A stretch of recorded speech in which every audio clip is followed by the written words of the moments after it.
Atila, conocido como el rey de los hunos, fue una figura legendaria que lideró a los hunos en el siglo V. Su nombre ha perdurado a través de los siglos como sinónimo de terror y devastación. Donde pisa mi caballo, no vuelve a crecer la hierba. Este lema resume la reputación de Atila, como un líder feroz y devastador. La frase sugiere que su paso por cualquier región traía destrucción completa, dejando la tierra estéril y sin vida, una metáfora poderosa para el impacto destructivo de sus campañas militares. Los hunos eran temidos por su habilidad para realizar incursiones rápidas y devastadoras, y la imagen de la tierra desolada a su paso, simboliza el terror que inspiraban en sus enemigos. Atila nació alrededor del año 406 después de Cristo en el seno de la nobleza huna. Los hunos eran una tribu nómada de origen estepario, probablemente procedentes de las estepas de Asia Central. Su cultura era belicosa y se destacaban por su habilidad en la equitación y el uso del arco. El padre de Atila, Mundiuk, fue un caudillo huno, lo que situó a Atila y su hermano Bleda en posiciones de liderazgo desde una edad temprana. Atila y Bleda lanzaron ataques devastadores contra las provincias balcánicas del Imperio Romano de Oriente. Las ciudades de Marbus, Singidunum y otras cayeron bajo su poder. Tras varias campañas exitosas, Atila forzó al emperador Teodosio II a pagar un tributo anual y a ceder territorios en los Balcanes. En el año 445 después de Cristo, Atila se deshizo de su hermano Bleda, probablemente asesinándolo, y se convirtió en el único gobernante de los hunos. Se decía que Atila poseía una espada mística que le confería su poder y legitimidad como gobernante y conquistador, llamada la Espada de Marte. La historia de la Espada de Marte, también conocida como la Espada de Dios o la Espada de los Hunos, es una de las leyendas más fascinantes asociadas con Atila. La leyenda de la Espada de Marte proviene principalmente de fuentes romanas y medievales. El historiador romano Jordanes, en su obra Gética, escrita en el siglo VI, proporciona uno de los relatos más conocidos sobre esta espada. Según Jordanes, Atila encontró la Espada de Marte de la siguiente manera. Un pastor huno descubrió la espada después de que una vaca de su rebaño se lesionara con algo en el suelo. Al cavar para descubrir la causa, el pastor desenterró una espada. Este hallazgo fue interpretado como un augurio divino de que Atila estaba destinado a gobernar el mundo. La espada fue considerada un regalo de Marte, el dios greco-romano de la guerra, y Atila creía que le otorgaba un poder sobrenatural en la batalla. La Espada de Marte se describe como una enorme y antigua espada, su hoja medía más de 2 metros, y se creía que perteneció a un gigante de tiempos antediluvianos. En la cultura de los hunos y otras tribus guerreras, las armas no solo eran herramientas de combate, sino también eran símbolos de poder y legitimidad. Poseer una espada sagrada, vinculada a una deidad de la guerra, habría fortalecido la posición de Atila, como líder supremo y guerrero invencible. Atila fue conocido como el Brazote de Dios, una figura casi apocalíptica que castigaba a los pecadores. Esta imagen fue promovida por escritores cristianos, que veían en él un instrumento de castigo divino. Invasión de la Galia en el año 451 después de Cristo. Atila reunió un gran ejército, cruzó el río Rin, saqueando ciudades galas. Sin embargo, fue detenido en la batalla de los Campos Cataláunicos, por una coalición de fuerzas romanas y visigodas liderada por el general romano Flavio Aecio, y el rey visigodo Teodorico I.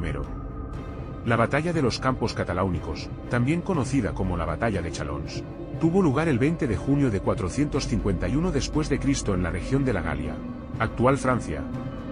Esta batalla fue una de las confrontaciones más importantes del final del Imperio Romano de Occidente, y marcó un momento decisivo en la historia de Europa. Atila había lanzado una serie de campañas devastadoras en Europa, consolidando su poder y aterrorizando a los habitantes de diversas regiones. Atila dirigió su atención hacia la Galia, con la intención de expandir su dominio. Reuniendo un enorme ejército compuesto por hunos y aliados bárbaros, como ostrogodos, gépidos y alanos, el general romano Flavio Aecio, uno de los últimos grandes líderes militares del Imperio Romano de Occidente, se alió con varias tribus bárbaras, para detener el avance de Atila. Entre sus aliados se encontraban los visigodos liderados por su rey Teodorico I, los francos, los burgundios y otros pueblos germánicos. La batalla tuvo lugar en los Campos Cataláunicos, una región que ofrecía un terreno abierto adecuado para la caballería, que era la fuerza principal de ambos ejércitos. La batalla comenzó con un feroz ataque frontal de los hunos, que intentaron romper las líneas romanas con su habitual táctica de arqueros montados. Sin embargo, la sólida formación defensiva de los romanos y sus aliados resistió el embate inicial. Durante el combate, el rey visigodo Teodorico I cayó en batalla, probablemente atropellado por sus propias tropas o asesinado por los hunos. Su muerte fue un golpe significativo para los aliados, pero su hijo, Torismundo, tomó el mando y continuó luchando con determinación. Aecio y los visigodos lanzaron un contraataque bien coordinado, logrando desestabilizar las líneas hunas. La superioridad numérica y la cohesión de las fuerzas aliadas comenzaron a inclinar la balanza a su favor. La batalla se extendió hasta la noche, dejando miles de muertos en ambos bandos. Atila, enfrentado a la perspectiva de una derrota total, ordenó una retirada táctica, regresando a sus campamentos fortificados. Aunque no fue una victoria decisiva para los romanos y sus aliados, la batalla frenó el avance de Atila y evitó la destrucción masiva en la Galia. En 452 d.C., tras su derrota en la batalla de los Campos Cataláunicos, Atila dirigió su atención hacia Italia. Sus fuerzas avanzaron rápidamente, saqueando y devastando ciudades como Aquilea, Padua, Verona y Milán. Roma, la antigua capital del imperio, se encontraba amenazada y en un estado de desesperación. En un intento desesperado por salvar Roma, el emperador Valentiniano III envió una delegación para negociar con Atila. Esta delegación incluía a figuras prominentes como el Papa León I y los senadores Sabieno y Trigecio. El encuentro tuvo lugar cerca del río Mincio, en las cercanías de Mantua, en el norte de Italia. La principal fuente sobre este encuentro es Próspero de Aquitania, un cronista contemporáneo. Según su relato, León I se presentó ante Atila con gran dignidad y autoridad, rogándole que perdonara a la ciudad de Roma. Leyendas posteriores, especialmente las difundidas por la Iglesia, añaden elementos milagrosos al relato. Una de las historias más famosas sugiere que durante la reunión, Atila vio una visión de San Pedro y San Pablo, armados y amenazantes, detrás de León I, lo que lo asustó y lo persuadió de abandonar su invasión. Existen varias teorías sobre por qué Atila decidió retirarse de Italia tras el encuentro con León I. La campaña de Atila había dejado a su ejército agotado y enfrentando problemas logísticos. El hambre y la enfermedad se estaban extendiendo entre sus tropas, lo que habría hecho difícil mantener una campaña prolongada en Italia. Es posible que la delegación romana ofreciera a Atila un pago sustancial en oro o tributos a cambio de retirarse.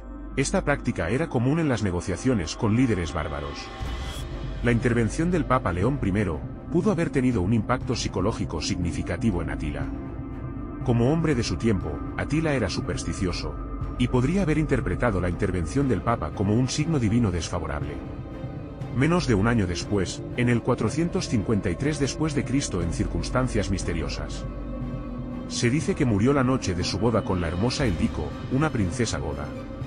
Según las crónicas, murió de una hemorragia nasal masiva, aunque algunos sugieren que pudo haber sido envenenado.